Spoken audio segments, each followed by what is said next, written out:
Hey guys, welcome to my channel. আমি মহারাজার। এখন আমরা কথা বলবো হচ্ছে মেগাস্টার শাকিব খানের পরবর্তী গান, বরবাদের পরবর্তী গান নিয়ে কথা। থ্যাঙ্কস টু রূপম ইউনিভার্সের রূপমকে ক্রেডিট যাচ্ছে, কারণ ও প্রথম ভিডিওটা পোস্ট করেছে এবং সেখান থেকেই আপডেটটা জানতে পারলাম।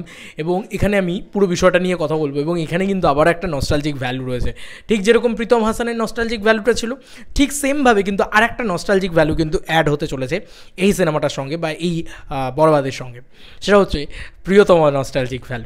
ইয়েস, এবং শাকিব ইদিকা জুটির আবারও একটা, মানে যাকে বলা যেতে পারে, এবার আমরা মেলোডি গান শুনতে পেয়েছি, এবার আমরা স্যাড সং শুনতে চলেছি। ইয়েস, ঈশ্বর গানটার কথা আমরা নিশ্চয়ই সবাই মনে রেখেছি, প্রত্যেকের মনে আছে। তো ঈশ্বর গানটার কিন্তু ক্রিয়েটার এবার কিন্তু আবারও একটা গান দিতে চলেছেন বরবাদে। এবং এটা মানে আমি জাস্ট ওনার নামটা একটুখানি বলছি, তার আগে বলি যে এই দ্বিধা গানটা অলরেডি 1.5 মিলিয়নের কাছাকাছি ভিউজ জেনারেট করে ফেলেছে। অনেকেই বলছেন এটা 3 মিলিয়নের ওপরে যেত। ভাই, এটা যদি সত্যি এরকম বড় এসবিএফ বা এরকম কোনো বড় চ্যানেলের থেকে আসতো না, হয়েও যেত হয়তো। কিন্তু আমি মনে করি যে এই ছোটো চ্যানেল বড় চ্যানেল ডাজেন্ট ম্যাটার হচ্ছে যে গানের কোয়ালিটি। লাগে উড়াধুরা যদি অন্য কোনো চ্যানেল থেকেও আসতো না, তাহলেও 50 মিলিয়ন ভিউজ কম হতে পারে, কিন্তু 250 মিলিয়নের কাছাকাছি ভিউজ যেত। তো এটা আমার কোথাও গিয়ে মনে হয় যে ঠিক আছে, কত ভিউজ কাটবে, 5 মিলিয়ন 10 মিলিয়ন ভিউজ কম হবে, তো সেটা তো আর ইয়ে হবে না। যদি গান ভাইরাল হওয়ার হয় না, সে এমনিই হবে। হয়তো ইনিশিয়াল স্টেজে হচ্ছে না, ইনিশিয়াল স্টেজে 1.5 মিলিয়ন ভিউজ মানে কম নাকি কিছু, মানে ভাই এখনও একদিন কমপ্লিটই হয়নি, 1.5 মিলিয়নের ওপরে ভিউজ হয়ে গেছে সব মেলালে। তো তুমি জাস্ট ভাবো যে আজকে 2 মাস বাদে তারপরে আলোচনা হবে না, গানটা ভাইরাল হলে কে বলতে পারে। গান ভাইরাল হলে কিন্তু ডাজেন্ট ম্যাটার যে বড় চ্যানেল ছোটো চ্যানেল, ডাজেন্ট ম্যাটার, আমার তাই মনে হয়। তো প্রীতম হাসান জাস্ট মানে নেক্সট লেভেলে গান দিয়েছে, একটা ডেলিভার করেছে। এবং প্রীতম হাসানকে আমার পার্সোনালি খুব ভালো লাগে, শাকিব খানকে এত সুন্দর দেখতে লাগছে। তো এই গানটা জাস্ট অন্য লেভেলেই ওয়ার্ক করতে চলেছে, এটা আমি শিওর। আচ্ছা, সোমেশ্বর আলীর কণ্ঠে কিন্তু সোমেশ্বর আলীর রাইটিংয়ে মানে লেখায় বা তিনি লিরিক্স লিখছেন। ঈশ্বর গানেরও তিনিই লিরিক্স লিখেছিলেন। তো তিনি কিন্তু অলরেডি মিউজিক স্টুডিওতে দেখা গিয়েছে, তাকে এরকমও হয়েছে। তবে একটা জায়গা থেকে কিন্তু খবরটা বেরিয়েছে এবং রূপম সেই খবরটা দিয়েছে। কোন জায়গা থেকে বেরিয়েছে এক্স্যাক্টলি আমার মনে নেই, বাট আমি এইটাই বলছি তোমাদেরকে, সোমেশ্বর আলী তিনি কিন্তু একটা গান তৈরি করতে চলেছেন, যে গানটার নাম হতে চলেছে মহামায়া।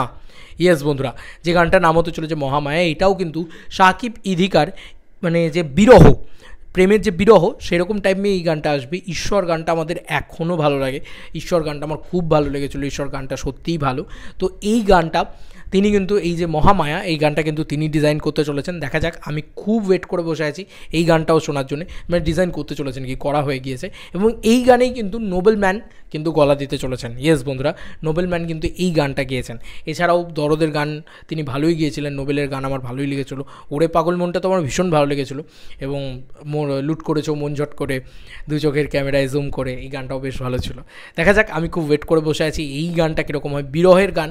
কারণ নোবেল একজন খুব ভালো সিঙ্গার, পার্সোনাল লাইফে সে মানুষ হিসেবে কেমন আই ডোন্ট নো, বাট মানে একজন খুব ভালো সিঙ্গার, এটা নিয়ে কোনো সন্দেহ নেই। তো এটাও কিন্তু সেই রিকল ভ্যালুটা কোথাও গিয়ে কাজে লাগাচ্ছে, যে পুরনো কথা মনে পড়ানো, যেরকম প্রিয়তমা করিয়েছিল আর কি, তার রচনায়, মানে সোমেশ্বর আলীর রচনায় আবারও কিন্তু ঈশ্বর গানের পরে আবারও কিন্তু শাকিব ইদিকার জন্যেই কিন্তু, যেহেতু সেই জুটিটাও আবার কামব্যাক করছে, তাই তাদের জন্যেই কিন্তু এরকম একটা বিরহের গান দেওয়া হয়েছে। এবং আইটেম সংটা নিয়ে আমি যথেষ্ট এক্সাইটেড ছিলাম, সবথেকে বেশি এক্সাইটেড এখনও আমি আইটেম সংটাকে নিয়েই আছি। জানি না ওটা কবে আসবে, হয়তো আফটার রিলিজই আসবে, আমার মনে হচ্ছে ওটা আফটার রিলিজ আসবে।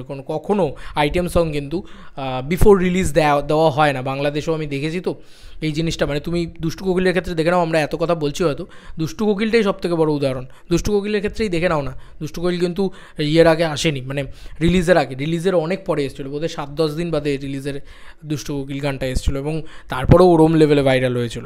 তো যাই হোক, তোমাদের আর কি মতামত এন্টায়ার ভিডিওটাকে নিয়ে জানিও কমেন্ট সেকশনে। চলো বন্ধুরা, নতুন কোনো ভিডিওতে দেখা হবে, বাই।